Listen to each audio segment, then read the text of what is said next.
welcome everyone to another episode of Video Game Vibes. It is a bonus episode for you guys. As you can tell, we are midweek. Bonus Vibes.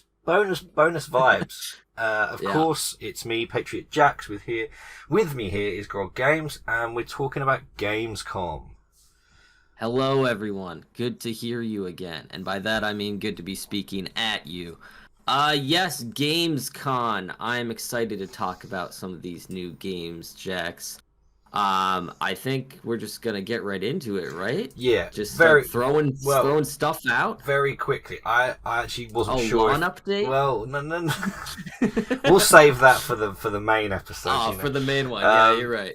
No, I don't think it was brought up at Gamescom, but the PlayStation Portal I just wanted to talk about a little because I'm not surprised that PlayStation and Sony are kind of dipping back into, I guess you could call it the handheld sort of market, because that's what it is. But it's essentially the PlayStation Portal that they've announced, which is like, I think it's about $200. So it's like pretty good price. Oh, that's reasonable. Yeah, it is. But basically, you just stream from your PS5 games onto it. It looks quite nice, but it basically looks like you've just split the DualSense PS5 controller in half, and there's a screen there. So it looks pretty decent. But I don't know anything about this, so back up for 2 seconds. So it just streams to it? Yeah. So it's just an expensive monitor that's projecting to your PS5 that's on in a different room? This is exactly it. So I was about to say, it's kind of like if you're playing the Wii U in the I don't know what you call that, in handheld mode, I guess I could say. But you remember the Wii U? Because I remember the Wii U because I had Breath of the Wild. No, I don't. What about the Wii U? Well, like, you could obviously play it. I'm kidding. I know the Wii U. I don't want to talk about it because it's so bad. Yeah, there's moments. But like, obviously, you could play it on the little screen and stuff. But you had to be a certain distance. You couldn't be too far away from the actual console. And this is kind of the same thing. It's like, you can play it in the household. It turns the PS5 on, and then you're basically playing the games from the PS5. I don't know. To me, it doesn't seem great, in my opinion. Like, I'm not sure who's buying it. Like, why are you buying it? I don't know. Does it have any? They say specifics in regards to like only certain games can be played on it? No. Can I play really good graphical games on it or anything? That's the thing. I think it's going to look good. I don't know. Maybe it's just I'm coming from someone who has a Switch and a Steam Deck and stuff, but I just don't understand. Okay, so basically, so I can't play my PS5 in the living room right now because someone else is watching the telly. I can go and play it on the portal upstairs. I guess that's kind of it. Or I can sit on the toilet and play God of War. Okay, that's kind of good. You know, nothing wrong with playing games on the toilet, guys. You know. I don't know. I feel like there is, but we're not going to get into that. It has no Bluetooth as well, so that's the other thing that's kind of a downer on it, is that you have to buy their specific headphones if you want a headphone for it and stuff. Yeah, so I don't know. It feels very like Apple. So it's just speakers when you have it. Otherwise, you can use like wired. It's got like a jack, but like you can jack in a headphone. If you wanted wireless, you have to buy their thing, so it doesn't have Bluetooth. So I don't know. I just thought I'd bring it up because maybe they're gonna dip further into the handheld market and bring the PSP 3 or the PS Vita 2, the new PSP. Come on. I feel like, yeah, you're right. That's a good point. The one positive that we can take from this is that it's possible in the distant future that maybe they can challenge Nintendo in regards to the handheld market. But I don't know. Yeah, we'll see how it goes. As of right now, it doesn't sound super promising. We will, but let's get into the meat of Gamescom. That was the bread, and now we're on to the meat of the game. The main stuff, because I genuinely can't remember if the Portal was mentioned at Gamescom or not, so you guys can tell me. Let's get into some of the bigger things. Because we both know about it and we've talked about it before, let's talk about Cyberpunk. And Ayo! Yeah, so Do you wanna? Night City, welcome back. God, what is the term that we say again? What's the cyberpunk term that we call people? Chooms. Chooms. Oh my God, You're sorry. clearly not enough of a choom, my guy. Apparently, yeah. As you loyal podcast listeners know, I recently beat Cyberpunk, so I'm really happy that they're making an update for it. That's really crazy. I'm super excited because, like, first off, I was planning on playing the game anyway. Again, beating it for a second time, and secondly, like, now it's way different.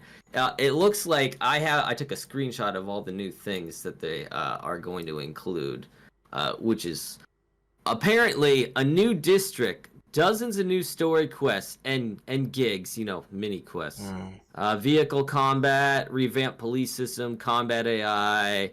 They're redesigning some perks, a bunch of stuff, increased level cap, new weapons, blah, blah, blah. 100 new weapons and items is crazy.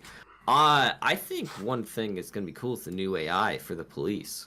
That was one of the things that I took away from the trailer, which was pretty awesome. Because, like, did the police really bother you at all during the game? I was going to say, the slightest? Do you know what? Like, just mentioning that, I do remember one incident, and I can't remember why, but I thought it was just weird how they acted, and that just sounds like that's really like arbitrary and stuff, but I just remember this one setting where I was sneaking around. There was something weird about the police specifically, and I'm not sure what it was. But what I just want to say on this in general is this has got to be like one of the biggest updates, like to revamp stuff that was like a mainstay of like the game, like the perk system and like just so many different parts of it. It's almost like a new game in itself. And yet, I'm sorry, like before we just obviously move on to the DLC. Oh. And yet, I'm still a little annoyed that they haven't provided us with a third-person mode. I thought by now, especially with this massive update, that they would have done a third-person mode. Because if I say it once, I'll say it again. My character could look amazing, but I shouldn't have to find a mirror to look at my guy. Like, give us a third-person mode. Let me see Night City and my character in all its glory. I get the argument about why it's in first person, but they want people to replay it again. Give me third person mode, please. I'm like, there are mods, but I want CD Projekt Red's vanilla experience, third person mode, man. Come on. I don't know. I feel like we've already talked about this, so I won't go into it. But I feel like if they put that purposely in the game as something you can't do, then that's the way they want you to experience the game. But I feel your pain. It's like half the reason that I drive bikes instead of anything else. Because bikes, you automatically go into third person. Well, one of those new things on the DLC is vehicle combat and mountain weaponry. So hey, you can trick out your motorcycle in first person, I guess. So that's good for you, right? That could be kind of fun. Yeah, I'm not gonna lie. I'm very excited about it, and I do hope that I'll find the time to play it again, like replay it. Yeah. Because obviously we're getting the DLC that comes after this huge new update that basically revamps the game. Obviously with Idris Elba, who is phenomenal. And who I really wanted to be the new James Bond, but I'm pretty sure he's not going to be the new James Bond. I think he ruled himself out. Oh, was he in the running? Well, there's always speculation and stuff, and I just feel like he's got the swag to be Bond, you know? He does have the swag, yes. He's the sort of the main... Do you know Looper? Luther. Isn't that a show? Luther, yes. Yeah. I saw Luther. I have not watched it. Oh, it's good. He's got the swag in that one. Yeah, anyway. I'll bet. But yeah, he's sort of the main guy for the Phantom Liberty DLC, which is going to drop. Which is where you spend most of the time in the new district, I would imagine. Yeah, I don't see. Maybe they might drop some quests in other areas, but it's probably just the main district for the DLC itself. But it doesn't matter. Like you said, it's arguably partially a new game just because of all the things that they're changing. I'm surprised they changed the skill tree. And what is with the relic skill tree? That's a completely new skill tree, correct? I honestly couldn't tell you. All I remember from the skill tree is they got a couple of Edge Runner references in there. There's one. There's a. Did they? Yeah. There's little in some of the skill tree. There's one of like a picture of David is one of the skills. One of Lucy and oh god, what's her name? What's the girl's name? Stop. Rebecca? Yes. No. Yeah. Becca. Yeah. I just got over it. Don't bring me back to Cyberpunk. I was thinking about this the other day. I was like, I need to rewatch Cyberpunk, and I was like, I need to rewatch Arcane as well. I've still got Netflix. I'm still paying for it. I might as well rewatch these amazing shows. Yeah. You gotta be in a certain mood for shows, though. To be completely honest. Yeah. Like Edge Runners, I'm afraid to rewatch, just because I don't know how I'm gonna feel. Off topic, I'm also afraid to watch BoJack Horseman for a second time. Oh, that's such a good show. Oh, I know, but I can't. I don't want to rewatch it. It's a hot. Yeah, no, I know what you mean. I don't think I've rewatched it a second time. I think it's a bit. Yeah. It's so heavy. Yeah, I know what you mean. It's too heavy. It's so but heavy. I'm like, I need to rewatch it at some point, but I just can't. I can't bring myself to it. I get you. Yeah. So let's move on to something else. Yeah, let's move on. What piqued your interest in Gamescom?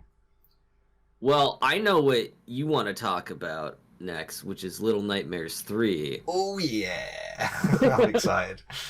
Yeah, I for those of you that did not see it, Little Nightmares 3 came out with a trailer for it.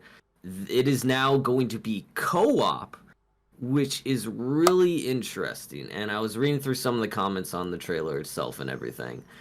People are a tiny bit concerned that the co-op might throw off some of the atmosphere of the game a little bit.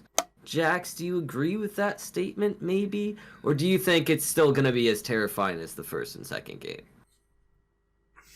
Terrifying? I'm honestly not sure yet, because just on the co-op thing, I will most likely play it just by myself. If it has to be online with someone else, I guess fine. Yeah. But I will probably just, if I can play with the computer or the AI, I'll just do that. That's just how I am in general. I'm very, I'm antisocial, and that includes being online. You can't play this game without a friend, Jax. You need a real world friend to play. Well, let me know when you buy the game, and we'll do it together, shall we? I don't know that it'll necessarily ruin it as such. Yeah. I don't know. I mean, you played that. I haven't played Little Nightmares 1 and 2. I, of course, know about it. I've seen most of the gameplay for it. But in regards to being in the game physically and having that kind of atmospheric pressure in regards to a horror movies and being suspenseful and all of that, I guess if you're playing with the right person, it might not affect it. But I could see it being you with your mate, and your mate's just like, hey man, I'm jumping on this box, like I'm not messing around. Do you know what? Actually, that's a really good point. Like you say, if you're not playing with the right kind of person, and you're going through some sort of creepy area, and you're immersed, you're in the world, and that guy's just sort of jumping up and down, or like teabagging the floor, or like some dead body or something. It just kind of takes you out of it. That could well be the case. I don't know. Even like accidental, like I don't know how the camera works per se, but with two people, I imagine that's going to come with more camera control difficulty with who they're going to focus on. I mean, I think the way the game is anyway, I don't think that would necessarily be that much of an issue, because the second game, you had Mono and Six. Mono and Six? Yeah. Was it Mono and Six? Sure. Honestly, this has been this long, I can't even remember. Or Mono and someone else. Anyway, I don't think the camera is going to be that much of an issue. Like, when you said about it being, would it be scarier than like the first and second game? They've shifted the color, the tone. So this is in like some sort of desert sort of area. So it's a lot brighter. Like the trailer, there's a lot like browns and oranges and the sunlight and stuff in general from what we saw. So I don't want to say that inherently makes it less scary, but if you look at what Little Nightmares 2 did, it was all blues and greys. It was in an urbanized area, but this game looks like it is too, to an extent. So I don't know. It looks creepy. Obviously, that giant doll breaking through. I forgot what his name was because they did say what the name was. Like breaking through walls and stuff like that. Like I am just looking forward to more of that same art style and the creepy sort of enemies and atmosphere that comes with it. If I have to play with someone else and sort of drag them through, like whilst they're spinning around in a circle, fine. And you're right, actually, you know, those people in the comments, like you said, make a good point that those people could take you out of that focus, that immersion that you have with the atmosphere and stuff. I guess we'll see how the game and the devs have tried to combat that. So it will be interesting. But I'm really excited because I was not sure that we were going to see another Little Nightmares. But it's good to see that we are. I'm pretty sure it's a prequel, I think. It's a prequel to the first game or second game? Well, the second one was a prequel sort of to the first game. Although there's like a timeline theory that you can see on my channel, just so you know. Whoa! Anyway. I better check that out right after this podcast recording. Only 37 minutes long. You know, there you go. That's a bite. That's a TV show right there. I'm very curious to see how it connects to like the game. Does it mention like the more or you know the characters from the second game or anything like that? So I'm very curious. I want to know those sorts of details, but I expect more of the same type of gameplay. It looks like the same type of gameplay, obviously adding the co-op factor to it. But I had no idea it was coming, and it's really just nice to see, and this is just a larger point I think people are saying, is that sometimes games get announced too early. You know, you think of games like Cyberpunk, like the latest Elder Scrolls that's not going to come out for a while, and it was already announced a long time ago. It's like people don't want to know about the game until it's like a year from being ready. Like, do you know what I mean? And like, I had no idea Little Nightmares 3 was coming, and I don't know when it's dropping as such, but the game looks like it's there. As a Hollow Knight fan, I agree with you. So. Exactly. Exactly. You get it. I empathize with that fact. Yeah. But there is also, you know, people do get hyped for it. It's a fine line, I think. That's the problem, though. Cyberpunk fell into the same problem with that.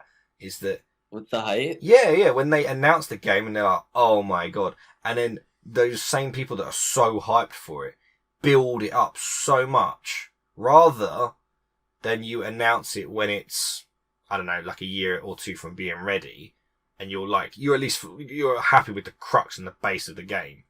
Not that you've got a story and stuff, and you've got like little elements of what you've done, and you show them a teaser or like a blue background with the title of the game or something. Do you know what I mean? It's like, there's your teaser. It's like, come on, just announce the game when it's kind of ready, you know, when it's in early access. Yeah. I don't know. But yeah, anyway, hyped for Little Nightmares 3, and I'll definitely be playing that. Hopefully with Grog Games. So maybe if it's there, possibly we'll see. But Jax, I know there's some other games that came up, right? Didn't you have? Why don't we just get it over with? Didn't you want to talk about some of the Sonic stuff that was happening? Oh, I know you're gonna bring it up, so we might as well just do a little quick glimpse at it. Yeah. Something about Sonic Frontiers. There is. Yeah. That was just something. Sort of. They said when the game dropped that they would do like bigger new updates about it. We sort of knew about it, but it looks good. Like they've got like sort of a new story as such, and new characters and stuff. And it's just, I like it when a game continues to improve on itself in like big ways. And I know that sounds kind of silly because like a lot of games will do continuous updates and stuff like that. Yeah, I didn't necessarily, until they said it, I didn't really see that happening for Sonic Frontiers, but it makes me glad because Sega wants to do the game and the fans justice considering how well Frontiers was received. So I'm looking forward to seeing like the new playable characters and all that sort of stuff. the more Is it important. paid DLC or is it No, just it's new free. content? I'm pretty sure it's free. Oh, wow. Yeah, Good that's for what I them. mean. When they do big free updates, like it's very appreciated in the fandom and the community and stuff. But more importantly, we have some sort of more gameplay on Sonic Superstars, which, oh my god, it just looks so beautiful. I love 2D Sonic, and this just looks so beautiful. And I can't wait to play it. The music freaking slaps as per. And it's kind of like, it kind of gives me like a 2D Sonic Heroes vibe, but if Sonic Heroes was like really good. And by that I mean is that you're playing online with others, which is not what Sonic Heroes, but like you've got all of the other characters there, but they're not all attached at the hip. They're all sort of doing their own thing. I don't know. It just looks lovely, and I'm just really excited to play it. And I'm just saying, like, the 2D Sonic games they hit.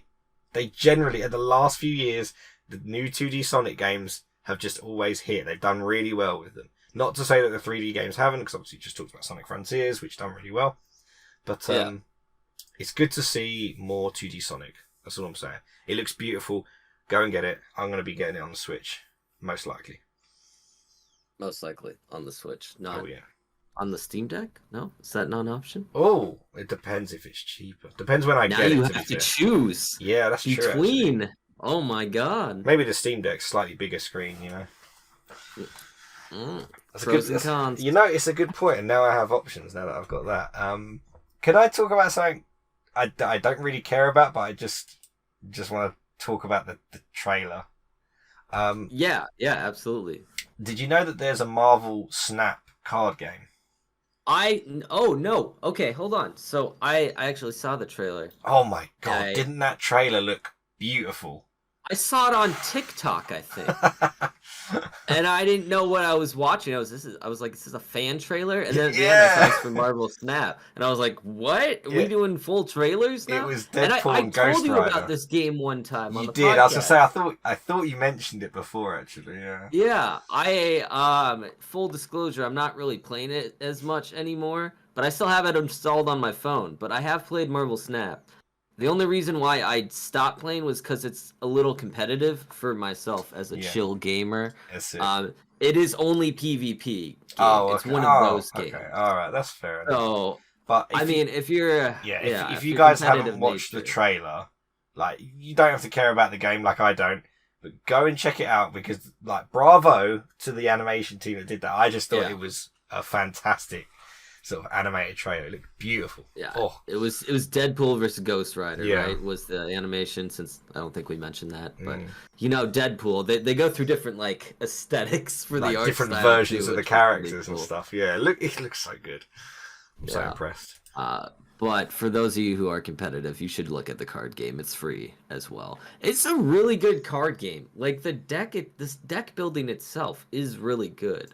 Yeah. Like my brother plays it, and he doesn't play video games, let alone phone video games, and he's like addicted to it. So, just saying, phone gamers out there, give it a little gander.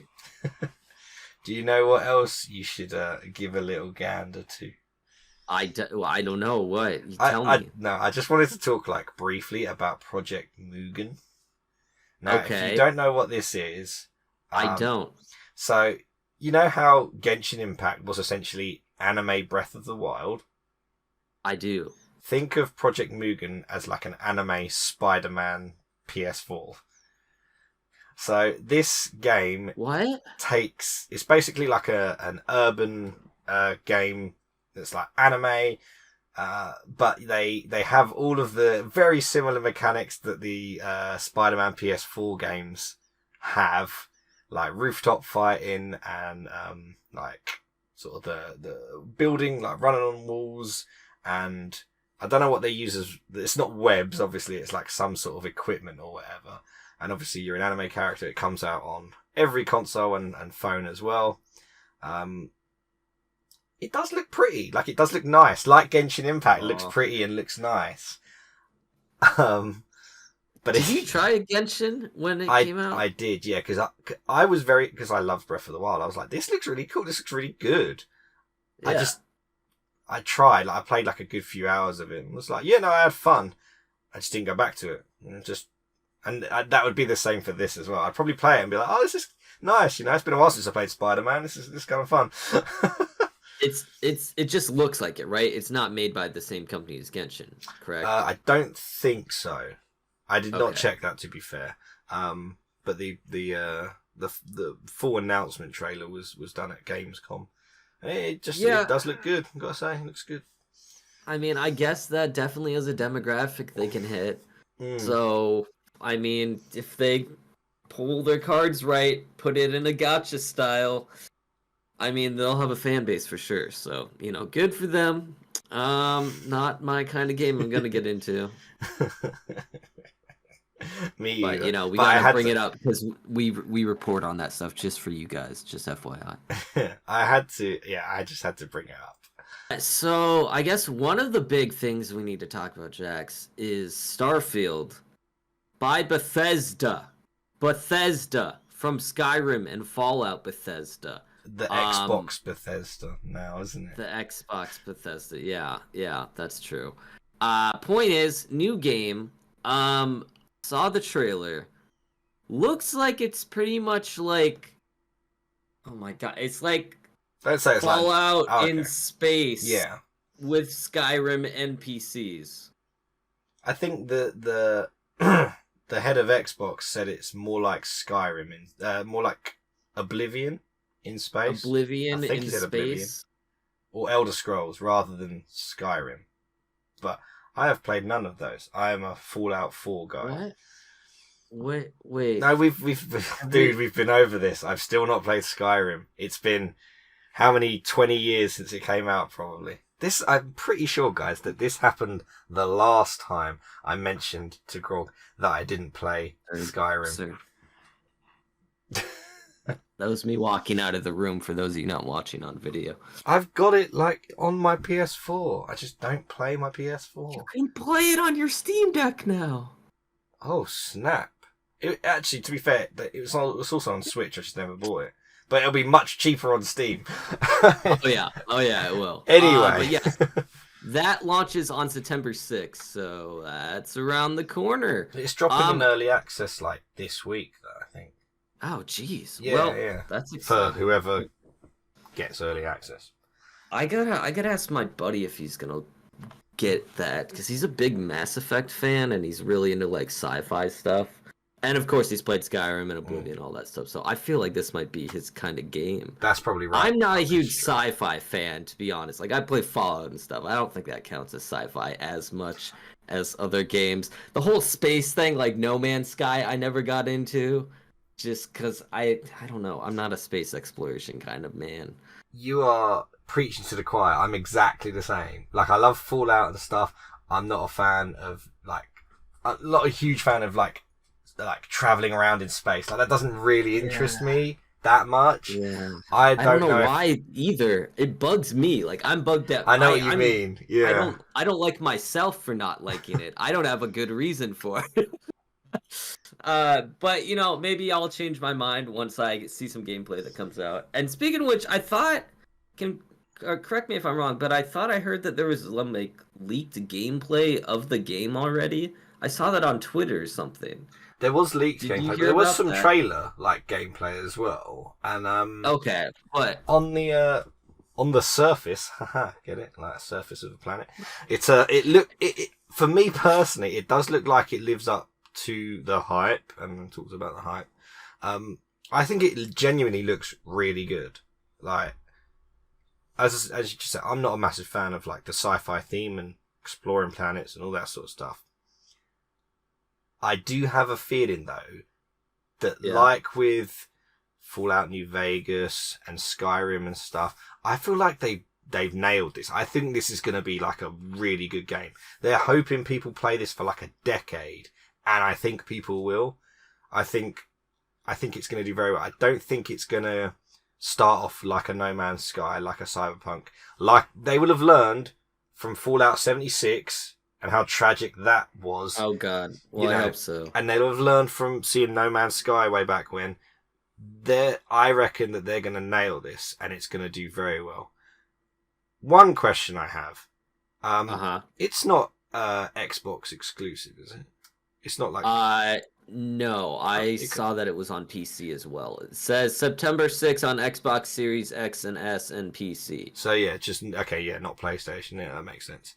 I don't know. I think it looks really good, and it has all those hallmarks of like a Fallout, Skyrim sort of story, and how you talk to like NPCs and all that sort of stuff.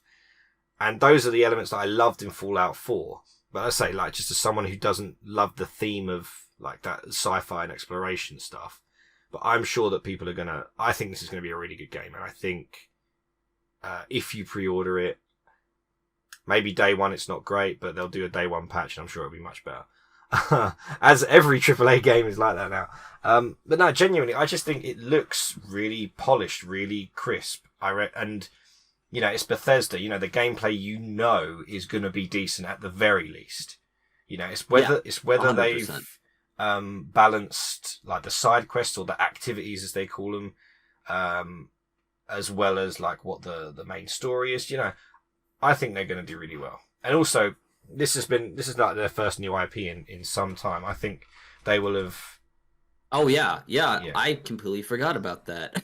Yeah, it is their first IP. Like this is the first game of that set series. So we've had other Fallout games. We've had other Tamriel games. Yeah, I remember the country from the trivia episode. The trivia episode. No, exactly. It's I think they want it to be as big eventually as, you know, the Elder Scrolls and the Fallout series. And they obviously have to start off really well, and I think they will. I think it could be something special, and if it is as good as everyone says, I will get it in 2 or 3 years' time when it's 90% discounted on Steam. There you go. I forgot. Oh, you just made me remember my fear of being left behind when a new game comes out. And as I've said on the podcast before, that's why I bought Cyberpunk right away, and I failed like really bad. Now I'm tempted to buy this game when it comes out just to say that I'm on the hype train, but I don't know. Maybe we'll see how the week after it comes out, how people are saying it is, reviewing it. That FOMO that you have, I have just consciously accepted that I will never get the game when it drops. When everyone else, like 90% of the time, there might be one game like Tears of the Kingdom I bought when it came out. To be fair, most games, Sonic Frontiers, multiple games this year. Sonic Frontiers was last year. Was it? Yeah. What year? I'm pretty sure we're in 23, mate. I'm pretty sure Sonic Frontiers I don't know where I am. Don't make me look at my games to complete list. I'm still going through it. Yeah, me neither. I'm just excited that I beat a couple games.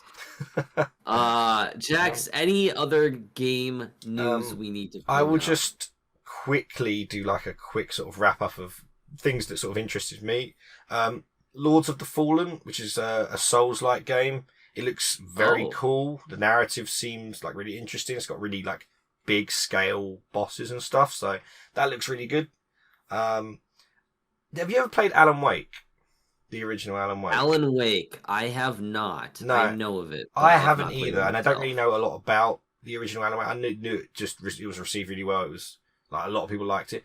Alan Wake 2, they dropped a trailer for it, and the trailer alone just looks really cool. Like, I sort of am not sure what it is. Like, I think it's like a psychological horror mystery game, but I kind of I really want to play it. I think it looks really like right up my street with the sort of the atmospheric horror and stuff like that. It just looks very interesting. So the premise is that he doesn't remember a story that he apparently wrote, and it's connected to some kind of like evil thing. I'm not too sure. Amnesia? This is what I mean. It's like, I'm curious to know more, you know? It seems like your vibe, bro. Yeah, no, it really does. So I will definitely be looking into that more. Assassin's Creed Mirage, they dropped a trailer for that, and it very much looks like it really brought me back to like the original Assassin's Creed 1. It very much had those sorts of vibes. Yeah, it just looks very pretty, and I'm sure it's more Assassin's Creed goodness for everyone that loves that series. I fell off with it a long time ago. Not mad about it, even though I love my stealth games. And then the last thing I saw that was kind of piqued my interest was Off the Grid. Now, as you know, I am antisocial and I very rarely play games online with others. Splatoon is like one of the few exceptions to that rule. So there's a new Battle Royale game, but it's directed by... Do you ever watch the film District 9? The one with haven't seen it, but those weird aliens, and then he gets... Yeah, and it's like Fallout Spacey it's vibe. Kind of, yeah, it's very weird, but like, it was... I remember it. I watched it a long time ago. It was really good. And then the guy, is a... Oh, spoilers for another really old thing that we've talked about. This is like 2001. But anyway, the director for that sort of is directing this game, this Battle Royale game called Off the Grid. And it honestly just looks really cool. It makes me want to jump back into Battle Royale games. Sort of like the good old days of PUBG, before everyone decided that Fortnite was the better one. And yeah, I don't like Fortnite. Fortnite got an update this week. Fortnite gets an update like every week, dude. It's just a new collaboration to keep it relevant. I can't. Yeah. Which reminds me, we need to play some more Fortnite together. No, we don't. But yeah, that's sort of my sort of takes from Gamescom, which was very interesting. It was very cool to sort of watch and see, and it's just good to see like live in-person gaming events that are still a thing, especially after like E3's essentially like collapsed at this point, Right. Yeah, that's not so good. But yeah, good to see that this one had some positive vibes going on. Excited to see the next, I don't know, what do we have next for gaming news? Probably another Nintendo Direct coming out tomorrow that we don't know about or something. I'm sure. And this is sort of one thing that we said we wanted to do for this sort of year is to try and drop these. If they're big gaming news, we're going to try and drop these sort of when the news comes out. So these are like bonus ones that will happen every now and then. We'll hopefully get this out to you the sort of the week of the end of Gamescom. So hopefully I've edited it soon enough. I believe in Jax, and you should too, by also making sure that you review the podcast if you like this episode. Give us 5 stars on whatever platform you're listening to. If you're watching this on YouTube, please ignore me. I sneezed a couple times and muted my mic. It's all good. Jax, would you like to close us out on the episode? Don't forget to subscribe to Grog Games and to PatriotJax. And CrackerJax is my second channel. Okay, cool. We're plugging second channels now. Yeah, subscribe to Grog Shots. Is that it? Shots? No, it was, but I don't even know. Anyway, moving on. We can cut that out. Anyway, yes, I did not bring up my list of wise words for the end, so I will just sign off by saying I think Cyberpunk is going to be one of the best games when they're finally done with it. It's going to be, even though it is now, it's a pretty amazing game. And Starfield is legit. It's not going to be a flop, despite all the hype. And I'm going to say Marvel snap. That was the joke. See you, everyone. Thank you for watching and listening. I got you with the snap.